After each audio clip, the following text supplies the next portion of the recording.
In the heart of darkness, a villain is born. His name, William Afton. This isn't your typical tale of a villainous birth. No, this story is far more chilling. William Afton wasn't born into a life of crime, rather he was a man of ambition and talent. His early life was marked by a keen interest in mechanical wonders, specifically animatronics. A fascination so deep and profound, it would lead him down a path few dare to tread. Afton was an inventor, a creator, a man of vision. He saw a world where children could revel in the magic of life-sized, singing and dancing animatronics, so he took that vision and made it a reality.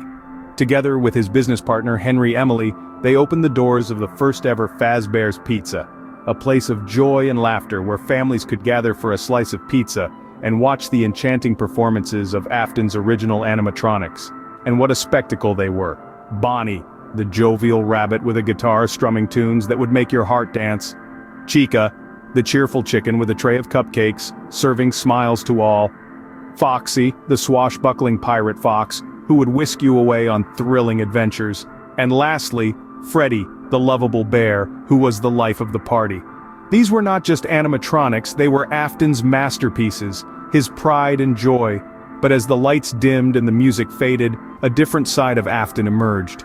Behind the scenes, he was not just the co-owner of Fazbear's Pizza and the creator of the beloved animatronics, he was a man brewing a sinister plot.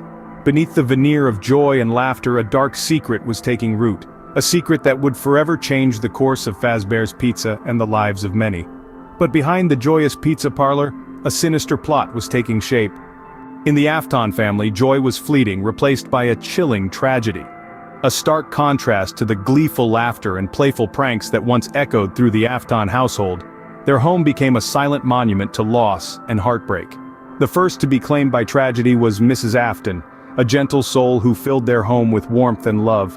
Her untimely departure left a void in the family that was impossible to fill. The once vibrant house was now cloaked in an eerie silence, a grim reminder of the happiness that was snuffed out too soon. But the cruel hand of fate was not done with the Afton family. William Afton's children, Ethan and Elizabeth, met their own untimely ends. Ethan, the quiet and thoughtful elder brother, was consumed by the very machines his father created.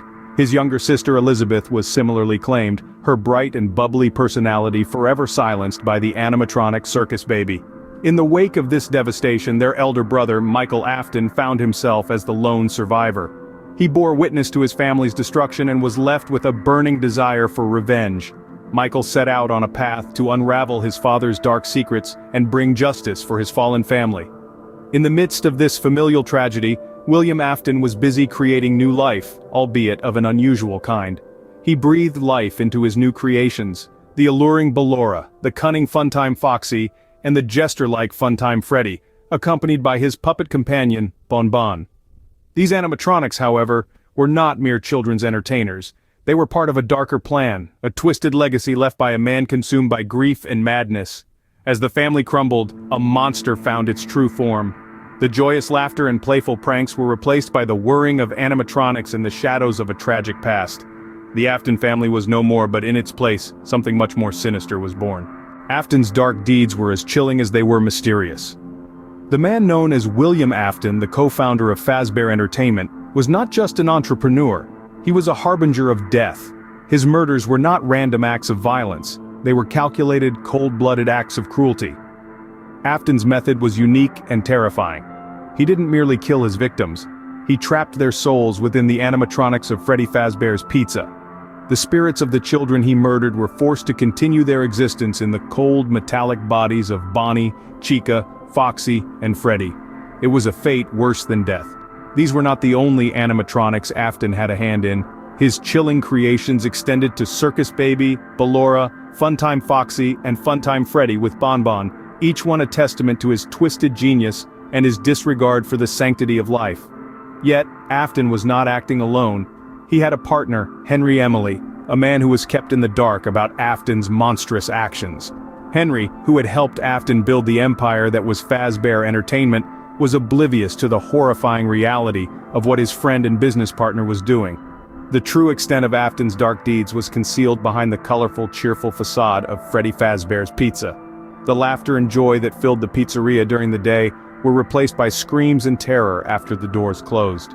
The animatronics that entertained the children were the very instruments of their demise, their innocent souls trapped within the monstrous machines. Afton's deeds were indeed dark, his actions unfathomable. He was a man who traded the joy of children for his own twisted satisfaction, a man who shattered families and turned dreams into nightmares.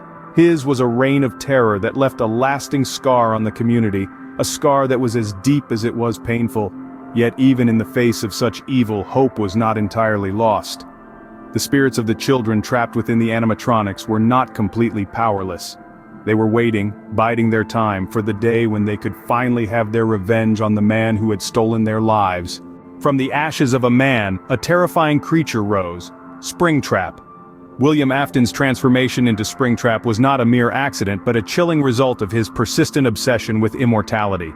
It is said that he purposely donned the old Spring Bonnie suit, a device designed to transform from an animatronic to a wearable costume. Yet the suit was perilously faulty, its spring locks prone to snap shut at the slightest movement or touch. Afton, in his hubris, believed he could control the suit's mechanisms, but he was wrong. The spring locks failed, and the man was horrifically trapped inside, impaled by the suit's mechanical parts. This incident, gruesome as it was, should have ended Afton's life, but it didn't. The man who had spent his life manipulating souls found a way to tether his own to the suit, becoming the grotesque animatronic known as Springtrap. Meanwhile, Henry Emily, Afton's former partner, was finally putting the pieces of the horrifying puzzle together. The truth of Afton's dark deeds, the murders, the soul-infused animatronics, it all came to light. The weight of this revelation was overwhelming. Henry, filled with guilt and despair over his unwitting complicity in Afton's crimes, planned to end his own life. But not before ensuring the eradication of the remaining Aftons and the monstrous legacy they left behind. Henry's plan was simple yet drastic. He would lure Springtrap, along with the other haunted animatronics, into a trap of his own. A labyrinthine pizzeria designed to be their final resting place. Once they were all inside, he would set the building ablaze, hoping to free the trapped souls and end the nightmare once and for all. But as we know, ending a nightmare is never that simple. Afton's transformation into Springtrap had made him resilient, almost invincible. He was not easily snuffed out, even by fire. However, killing Springtrap was not as easy as one might hope. What drove Afton to such horrific acts remains a topic of chilling speculation. Unraveling the enigma that is William Afton isn't just about understanding his actions, but it's also about delving into the possible motivations behind them. And that's where theories and speculations come in. One theory suggests that Afton might have suffered from a psychological condition or mental illness, which could have impacted his perception of reality and morality. Some point towards antisocial personality disorder, a condition characterized by a long-term pattern of disregard for or violation of the rights of others. Others propose that Afton might have been a psychopath, a term used to describe individuals who demonstrate persistent antisocial behavior, impaired empathy and remorse, and bold, disinhibited and egotistical traits. Another speculation revolves around the concept of obsession. Afton's fixation with animatronics and his relentless pursuit of immortality could have gradually morphed into a dangerous obsession. This obsession, coupled with his possible mental health issues, might have triggered his descent into the abyss of murder and soul transference. Others lean towards the idea of revenge. They suggest that the loss of his wife and children left Afton grief-stricken and vengeful. In his twisted state of mind, he might have seen the animatronics as a means to exact his revenge on a world he perceived as cruel and unjust. And then there's the question of his survival against the springlocks. Some theories propose that Afton's sheer will to live, fueled by his obsession and vengeance, might have helped him survive the lethal springlock failure.